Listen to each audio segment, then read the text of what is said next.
Good morning, good afternoon, good evening, everyone. Thanks for joining us and congratulations on being down selected for the Web3athon. I'm Nicole Colwell and I head up the partnerships and alliances at PraSaga. So joining me today, I have several of my team members, including Rich Phillips, our Chief Product Officer, who will be walking you through our quick start guide, the links and the information that you need to get started. I also have our CTO, David Bieberman, to answer any technical questions that you might have. We'll also be sharing out links to our Calendly that you can book office hours with our team over the next couple of weeks to answer any questions specific to your project. For all things PraSaga, you can absolutely go to our website. It's prasaga.com. And there you'll find more information about our technology and also our white paper as well, which is a good read to get you started.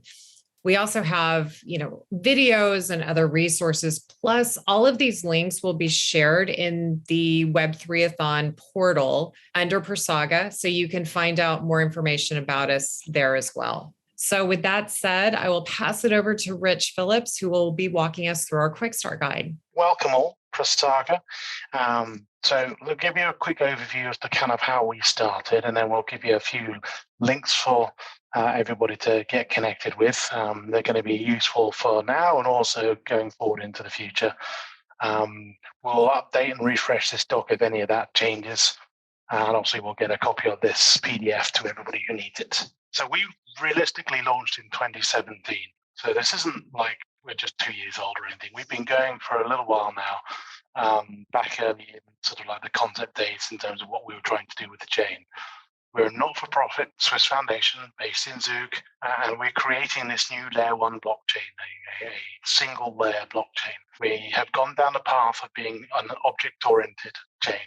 So we've got rid of the concept of smart contracts, and we are really pushing toward this almost a sort of digital twin approach to the blockchain, where you're sort of representing real-world assets as digital assets on the chain and transacting those instead. We wanted to make sure that people had a slightly easier life when it comes to creating their apps and services based on our chain. So we chose Python as our initial launch language. There will be others coming down in the future, but right now you can get started creating apps based on our Python interface, SagaPython. So where do you find out the information around about what all these different layers are? So there's a couple of different things that really go to make up what Saga is and what our sort of product is. Saga Chain as a term is the actual single layer blockchain. Saga OS is the operating system that encompasses the Saga chain. In effect, you are working with an operating system much like as you would on any computer. SagaPython, as I just covered, is the Python-based coding language. Realistically, it hasn't changed all that much.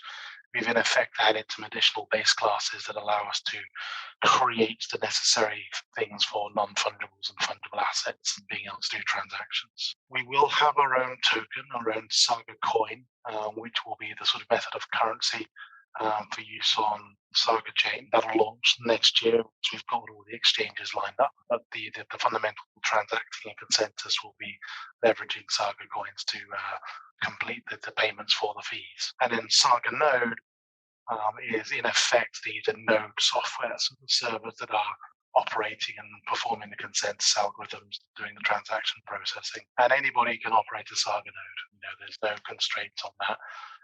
And in the links that are following this, you'll see where you can gain access to this software, which we have been making available for the world to get access to. So our primary website, prasaga.com, there you'll find bits of information about us as a team, our original white paper from 2017, which kind of describes what we are trying to achieve and our intent, and it goes into some pretty long detail as to how we intend things to work.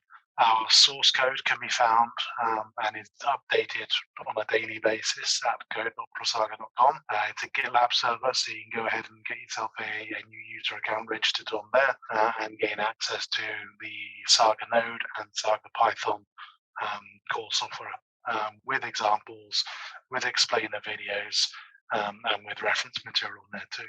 We have a demo, it's an automotive-based supply chain demo right now. You can find that at that third link right there.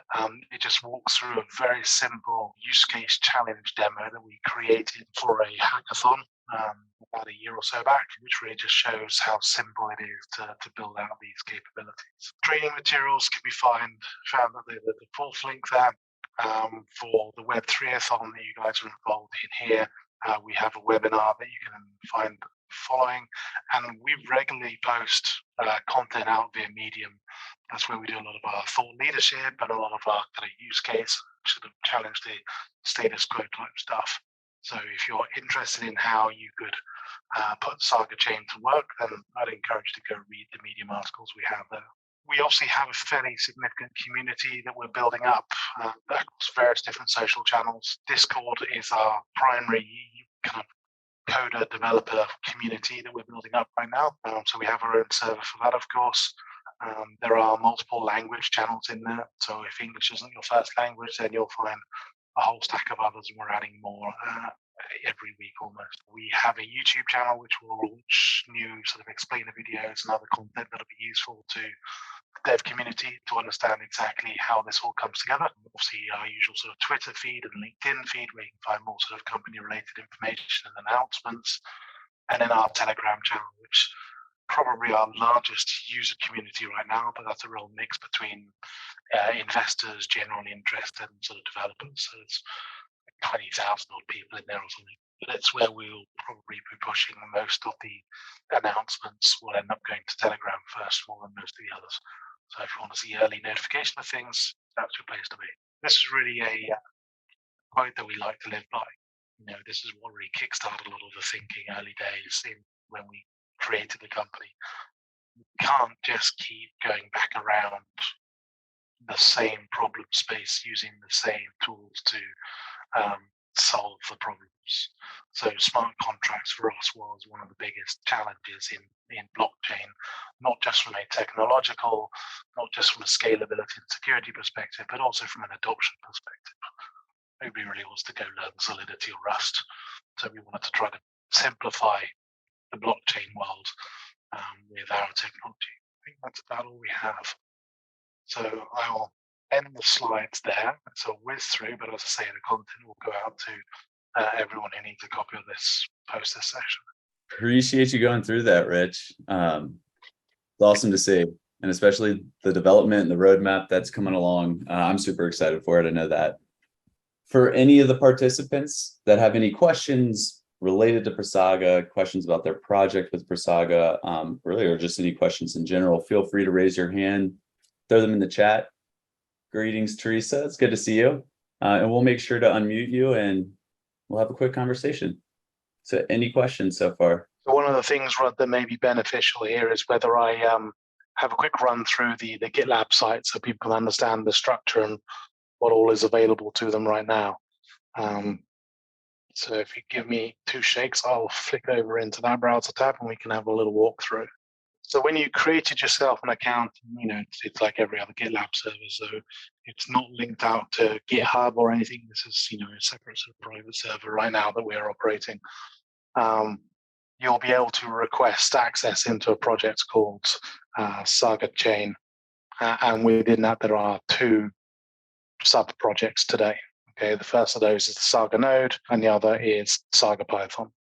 If we start off with SagaPython, so they're 2 independent projects because whilst it's all part of a broader product, if you will, they're going to be worked independently by sort of probably different teams, and they have different languages at the core anyways.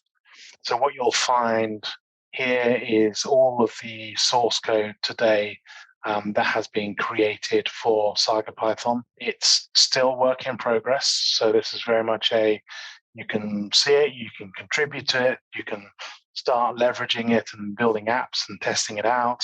There's a folder within this project, which hopefully is fairly self-entitled. You'll find a video there. It's like 2.5 hours of Dave, our CTO, walking through SagaPython, how you construct it, how you create accounts and stuff. A PDF document, which is mostly up to date. We'll keep on top of that a little bit more. We need to do a few tweaks of that still, but it's fundamentally the syntax and semantics for how you go about using SagaPython. And then some example code. How would you create an example? How would you do a transaction in SagaCoin? So you just get your sort of, ideas around how you'd interact with SagaPython as a code base. The Saga node repository. So our node server software is today written in Go for a variety of different reasons, but it was a good language to pick for what we're trying to achieve here. The code here is not as sort of far along as the SagaPython stuff. So right now there's a bit more work to do in it, but it was important to have it available to the community to see and understand, so you can start to get to see what the interaction is likely to be between the core node software and SagaPython on top of it. So both of those two items are there. For the most part, I would anticipate most people will be more interested in the SagaPython project right now, which is really where the focus and attention is. So that's about all that's in there right now. Any questions? I guess we could throw the door open to questions here. And for anyone who just joined as well, if you do have a question, you can raise your hand with one of the reactions or send a message in the chat. Make sure to unmute you. And Rich, as I mentioned earlier, I know a lot more questions have come after the recordings have been watched, just in case there aren't too many here today. Yeah, and that's anticipated. No worries. I was going to do the same, Red. I just saw a question in the chat from Teresa. Hey, Teresa, thanks for joining. The best way to reach us, you can reach us on our Discord channel. And you can also, if you want to book office hours with us, we'll be sharing a link to be able to do that. That way you can get some one-to-one time to ask any questions that you might have. So Teresa's followed up with a what type of projects are you looking for question. That's a good question. So we started out with a goal to solving things like smart cities, IoT type plays.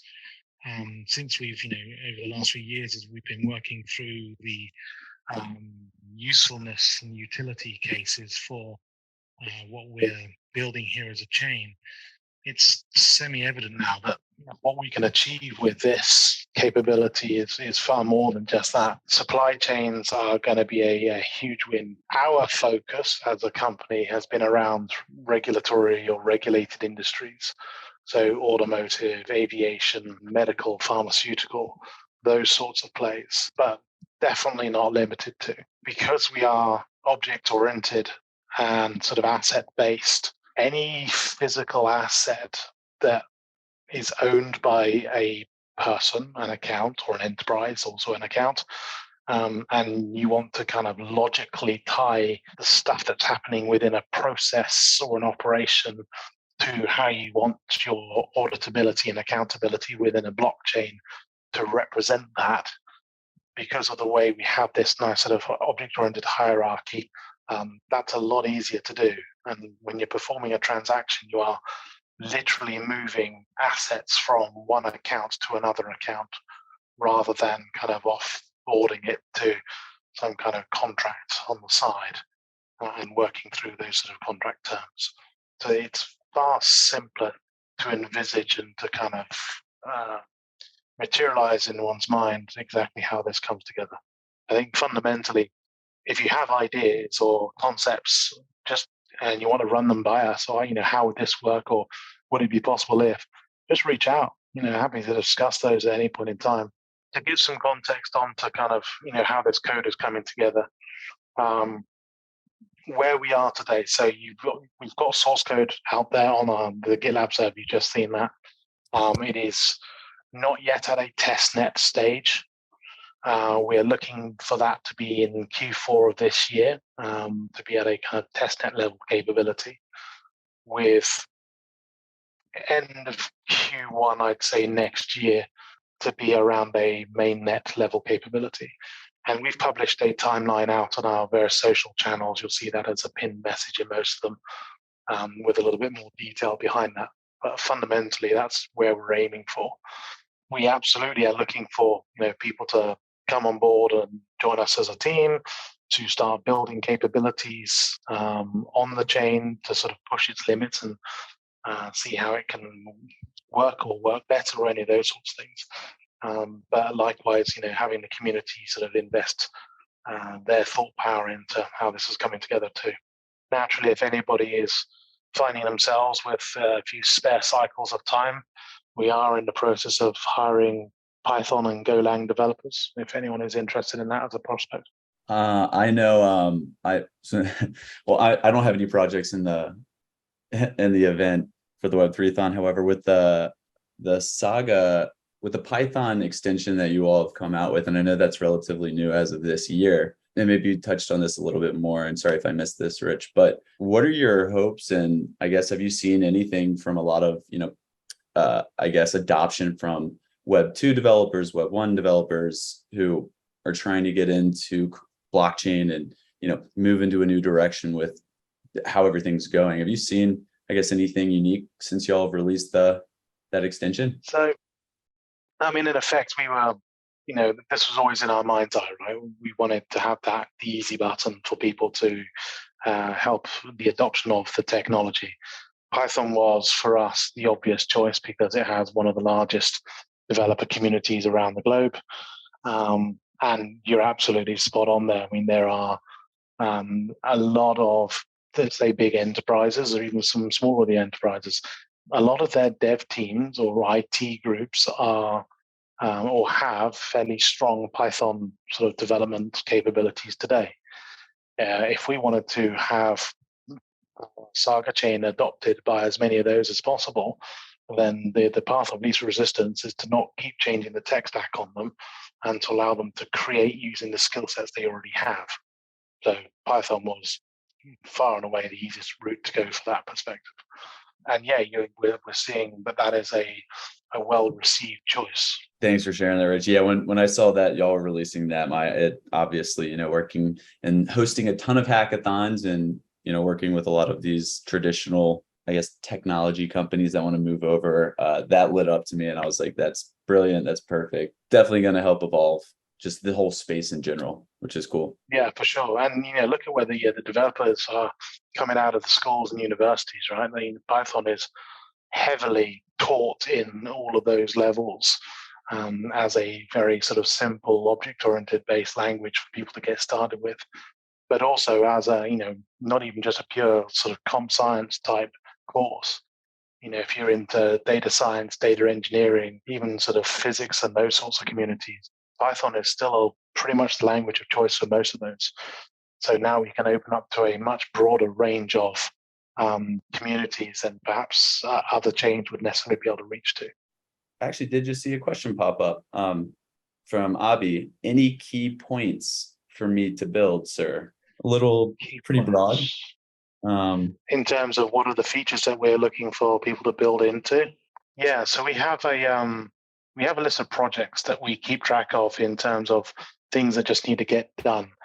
And right now, I don't think that's well shared in the websites. So I'll go fix that and make sure people know where they can find that. But yes, we have things that need to get started on, finished up, tested, all those sorts of things. So if you're interested in coordinating or helping with those efforts, then we can get you connected to the right things to get started with, for sure.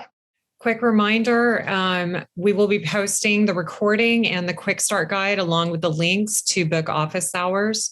And again, just want to thank everyone for joining.